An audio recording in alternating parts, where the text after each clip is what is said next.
I'm Jeff Bridgman. Welcome to our booth at the Round Top Antique Show, specifically at the Big Red Barn. The first of the now total of 100 shows that go on this week in Round Top, Texas. This was the original show, begun just a little over 50 years ago in Round Top, Texas, which is located about halfway between Houston and Austin.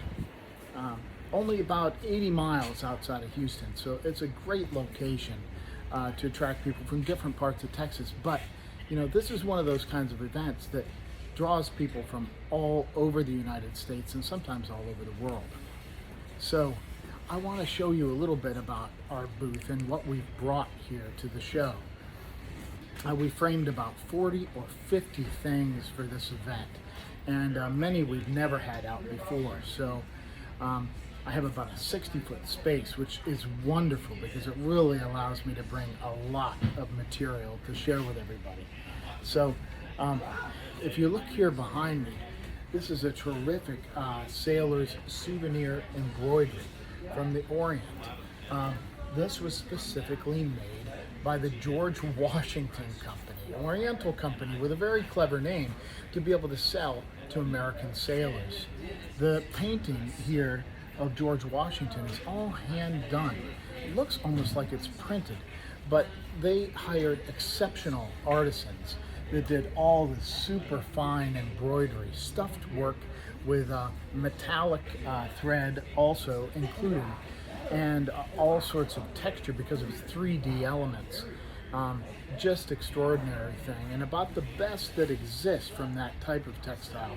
Often these have an open window with a picture of the sailor that bought it while traveling with the Great White Fleet or just overseas in that general period of time. These were made between the 1880s and about 1915. Great White Fleet was 1907 to 1909. That's when a lot of these guys bought these, but you can see them right through that, you know, roughly 30-40 year period of time. And if they have a portrait of the sailor or a picture of the actual ship, they're less interesting because they're just too directed at one family or one boat. Here, with a rendition of Washington crossing the Delaware, this is something that everybody can appreciate. Usually with an eagle, a shield, crossed flags. This terrific 34-star flag behind me is in what I call a Propeller Medallion. That's like a four-pointed great star or great flower pattern, and it exists on only 4 known flags.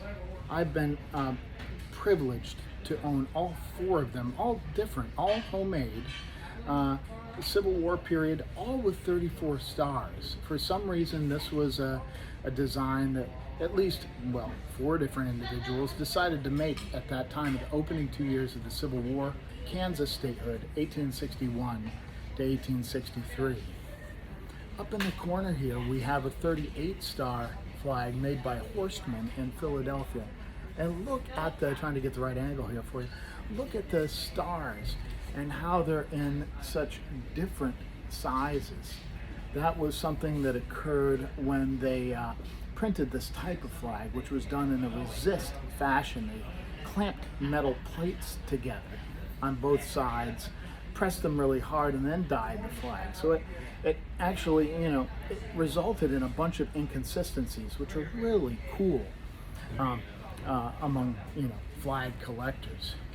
Behind me, I have a new portrait, really great one of George Washington in the style done by Gilbert Stuart. Very recognizable image of Washington. Of course, here it's the image that's on the $1 bill. In this great 1830s, 40s, 50s at the latest ripple frame. This portrait was done in the mid-19th century, so the frame that I married it to is of the period, and just a wonderful, wonderful example.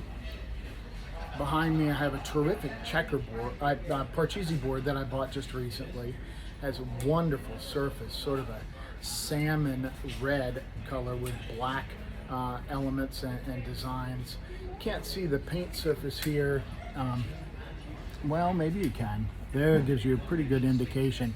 And a huge board, circa 1830, 40, 50, right around 1840s probably. And just that's a wonderful example. One of my favorite things is down here, low in the booth. This is a pair of Blackfoot Native American leggings, almost like chaps, made out of wool trade blankets. Late 19th century, 1880s, 90s at the latest, maybe. And these elements that you see on here with this device and square panels, you'll see, and the little woolen tape around the outside edge with little fanning thingies right there, for lack of any better words, are something you see in Blackfoot leggings. There's a great pair of these at the Smithsonian that was donated by J.P. Morgan in 1910. And if you look through reenactments, like modern powwows, you'll actually see guys wearing renditions of this. Whatever devices were down in here, I haven't figured this out yet, but whatever in these elements varied from pair to pair, so that probably meant something within the tribe. Gives me a little bit of fun research to complete. Over here, in this part of the group, you can check out this great 13-star flag made for the centennial celebration. And look at the wonderful wear in the stripes, just from natural use, and hand-sewn stars and a medallion pattern. And if you look at the back of the booth, you'll see one of the premier things that I brought. You want to talk about losses in a flag, and something that looks terrific and definitely shows its age. You can see this wonderful Confederate First National or Stars and Bars pattern hand-carried battle flag from the opening of the war, sometime between May and November of 1861. Up top, this is one of the largest banners, actually the longest I've ever seen, and a suffrage banner made in Hartford, Connecticut, for the Women's Political Union of Connecticut or New York or New Jersey. Had chapters or divisions in each of those states, about 5 feet long, and using what some people think of as the English colors, but those colors were used in the United States as well.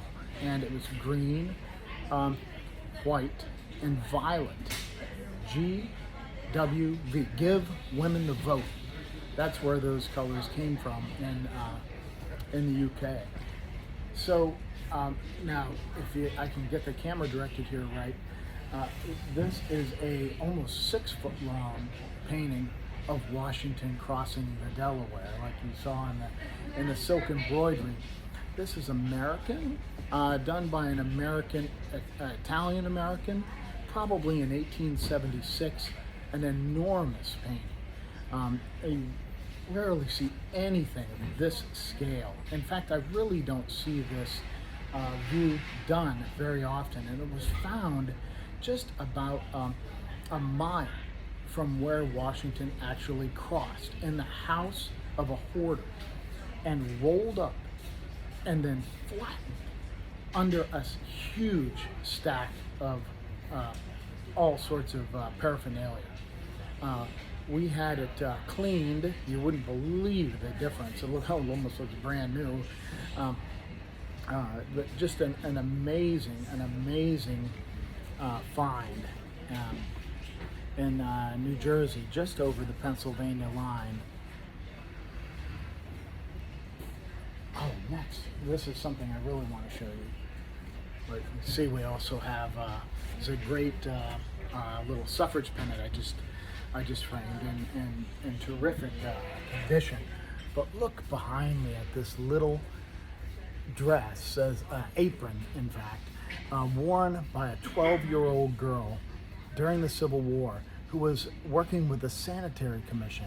That was the predecessor of the Red Cross. The Sanitary Commission ran Civil War field hospitals, and they had fundraising events of all kinds. The Sanitary Fair in New York, in fact, which was held right outside the Union League Club where I do exhibits and I'm a member, was where Emanuel Lutz, the guy who painted Washington crossing the Delaware, the original, there are three originals,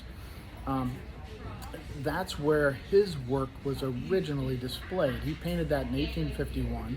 He was a member of the Union League, and that enormous work you can see today at the Met in New York City. So if you come around the front of the booth, you can take a look at this great weather vane I bought, 1850s, found in Michigan of all places, and just the most wonderful verticalized surface you could ever imagine. Have a look there. 1850s, 60s. Above we have a banner with George Washington done for the 1876 centennial, and that's one you see from time to time, but this is a really rare one. Another centennial parade flag, even though this is vertically oriented, it went on a staff and it waved at parades and political events, and it came in two different formats, one of them horizontal, one of them vertical with a swallowtail format, and 38 stars around it, which reflects Colorado's statehood. Colorado came in the year of the centennial, and 13 red stars around the device in the middle, which shows an eagle carrying the Liberty Bell. Don't see a Liberty Bell, the Liberty Bell reproduced in imagery a lot at that time, so that's really, really cool and a very graphic banner. Around the front of the booth, we have this great carving by John Haley Bellamy of New Hampshire, Massachusetts, Maine, and New Hampshire, but worked in Portsmouth. This was one of Bellamy's great forms, long and elongated and skinny, and this one gilded, just a beautiful, beautiful Bellamy. Oh, and in the back of the booth, we should take a look at a few of my favorite things here. This is a new game wheel I just got in red and black paint with gold and yellow trim. Just terrific surface you might not be able to see here. Wonderful graphics and great depth. Here we have my favorite poster of all from World War II, which has Uncle Sam and planes flying over top of him. This was done by N.C. Wyeth, and so one of the most famous artists of the 20th century, of course, and just a very, very rare poster in the largest size that it was available in, colorful, dynamic, graphic, and above it, a deer head that I've kept in my own collection for many, many years and just decided to bring out. I'm kind of loath to part with it, but it is of a type not made in America, which is unusual for me, but it's the best of its kind that I've ever seen. I don't know if you can see the saturation of the great red paint here that it's decorated with, but probably done in maybe in Scandinavia. The paint is very much like carvings that you see come out of there, out of that region, and it's the best of that type that I've ever encountered. Here we have a baseball bat, a presentation bat, the best piece of American folk art and baseball history that I've ever seen. I actually don't know of anything so graphic from the 19th century in early American baseball, made for, it's a presentation bat and gigantic, and made for a guy named by the name of Whipple in the Erie baseball team. Terrific thing, 1870s, probably should be in Cooperstown. I don't know of anything to equal it, but here it is available for a private collector to own. Terrific surface, red, white, and blue, and black. Just extraordinary thing. One of my favorite Stevens graphs that I've ever seen is this one. The Stevens graph is a woven silk picture, usually as a bookmark. The technology to do this came about during the Civil War in 1862 in England by a guy named Thomas Stevens, who modified a jacquard weave loom to be able to do this sort of extraordinary embroidery. Look at the detail on this. Amazing that before electricity we could do anything of this sort. This is my favorite of all the Grant related. Is Ulysses S. Grant in the middle, of course, and saying Richmond at the top. That was his victory at the Battle of Richmond, which was really a turning point for the war, and where the Confederates never really came back after that one. And what else do we have for you? Let's just take a look at one more thing. In the back of the booth, and the show is open now, so you're going to see we have a fair number of people in the booth. But look at this 38-star flag in the back at the center with just a ginormous center star. This is Colorado statehood, 1876 to 1889, and one of the largest stars I've ever seen on that type of flag. Very, very dynamic. So thanks for taking some time with me today to see our booth at the Round Top Antique Show in Round Top, Texas, at the Big Red Barn. It ends today, but all these things are available. So give me a call or drop me an email if you have an interest in something. And thanks for looking. Thanks for joining me today.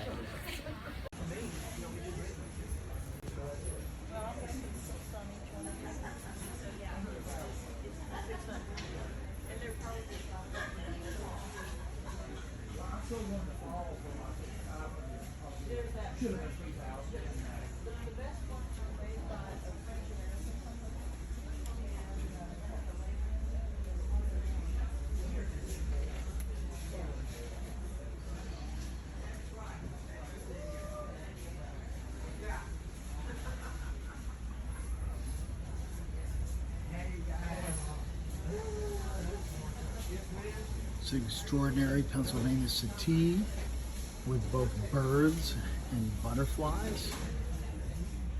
Rarely see animals or birds of any sort within the decoration. Mid-19th century.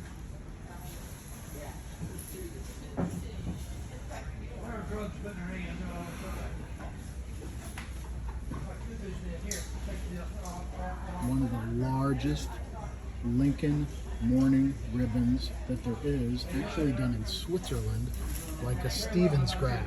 So this is all woven silk. Very big. A terrific frame that I made up especially for this and fitted the size.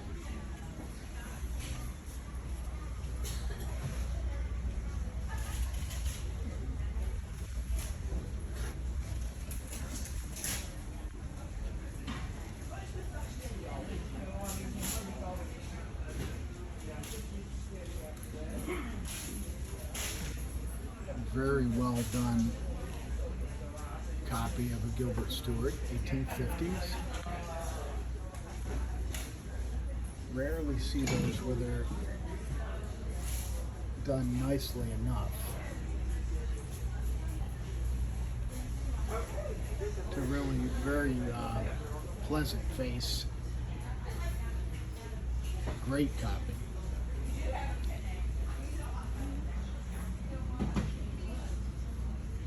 Civil War bandmaster's staff, parade baton.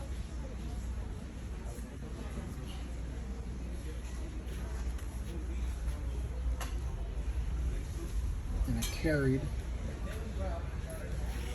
Civil War Confederate First National battle flag that my team did extraordinary work with in mounting. One of the best 13-star flags that survives in America, and the only one known in this design. This is a great hired man's bed or sorting table in sort of a putty color paint. Nice early one, probably Mennonite or Amish. Hard to see the color in this light, but it's great. Sort of a putty with a salmon-like overtones. An enormous 19th century copy of Washington crossing the Delaware. Almost never see good copies of this, let alone in this scale. About 6 feet in length. Found about a mile from where he actually crossed. As I said, the artist is unlisted, but he was obviously talented.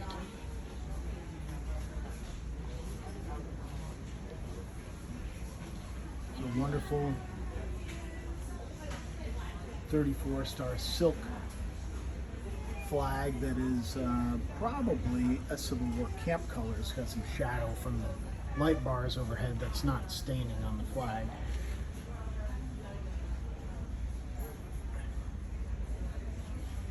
Wonderful blue.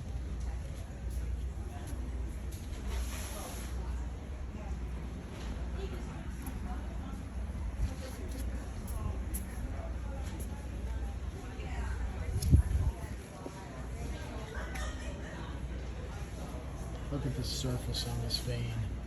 It just doesn't get any better. It's a clipper ship used to transport goods at high speed, things like tea that would perish in the 19th century. This is George Washington with either Nelson or Blueskin. You had 2 horses.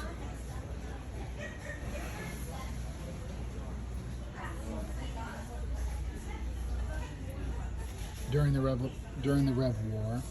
This is the only suffrage textile I have ever seen that actually says the word suffragettes on it. In fact, you rarely see that on paper objects or anything of the period. It's more of a common term today than it was then, at least in anything that was produced for the movement.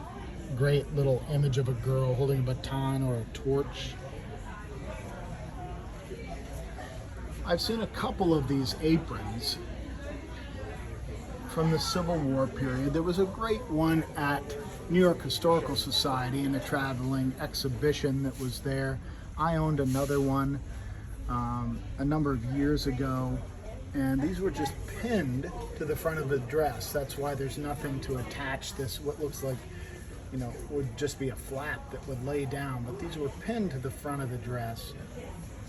And this was made in 1861 and worn by a little 12-year-old girl, Laura Haynes, from Cambridge, Ohio, working with the Sanitary Commission. Sanitary Commission was the predecessor to the Red Cross and tried to add something to Civil War hospitals that wasn't present, which was cleanliness and order. And lots of money was raised for them during the war, including the Sanitary Fair of 1864 in New York City, where Emanuel Lutz, who painted Washington crossing the Delaware in 1851, actually did 3 copies, was originally displayed. There may have been other places where it was displayed, but that's the most prominent and well remembered, and it's actually a photograph of it there. Look at this great game wheel. I love it. The surface is just fantastic on this. Wonderful plate. One of a kind among known examples, as is this. This was made for probably the New York group called the Empire State Campaign Committee, which was Carrie Chapman Catt's organization. This is English, and fuck the non-verba. Votes for women, deeds, not words. That's what the translation of the Latin is at the bottom. One of the greatest flags made for TR's 1912 campaign, very rare.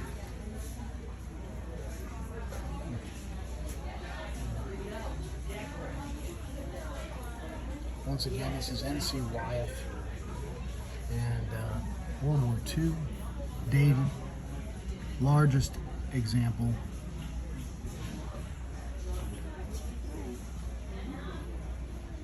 Known of 3 different sizes that were made. This is a Bellamy.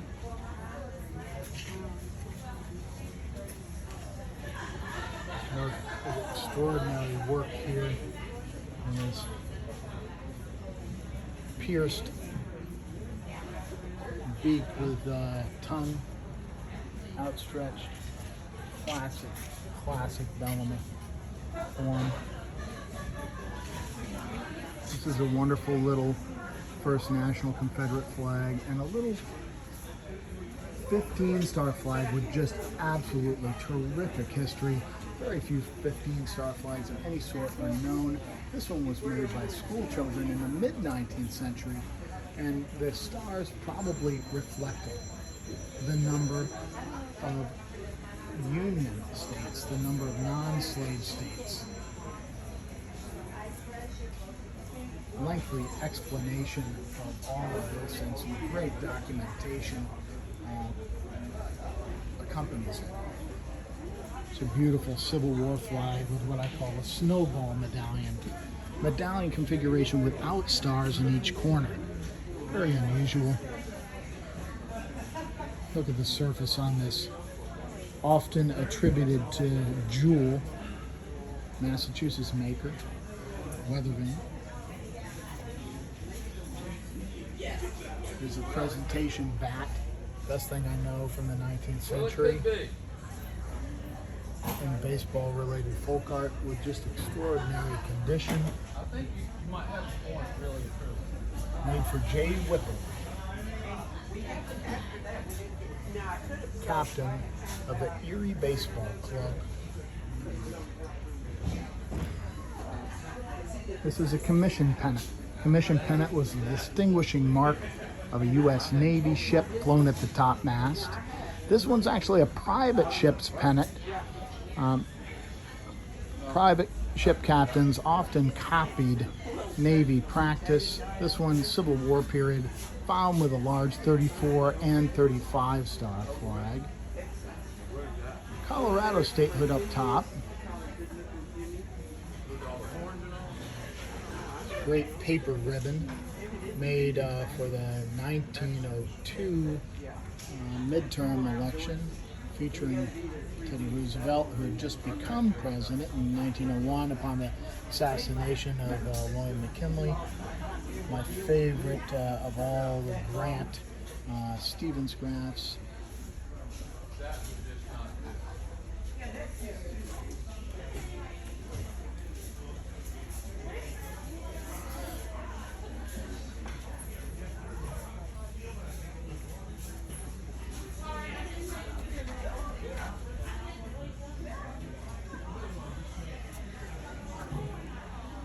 Fantastic little sugar chest in putty paint. This wonderful 38 with its enormous center star. This is a flag I had at the Museum of the American Revolution in my exhibition in 2019. It's one of the few 13-star flags known with a 5-3-5 configuration of stars. Kind of a logical way to lay it out, but very few flag makers ever did it. There's only about 6 of those known. It's a great centennial example here with hand-sewn stars. Do you want to stand by the flag? One of my favorite Teddy Roosevelt kerchiefs in this diagonal format. Those are so beautiful. Okay, don't touch. And look at this. Don't touch.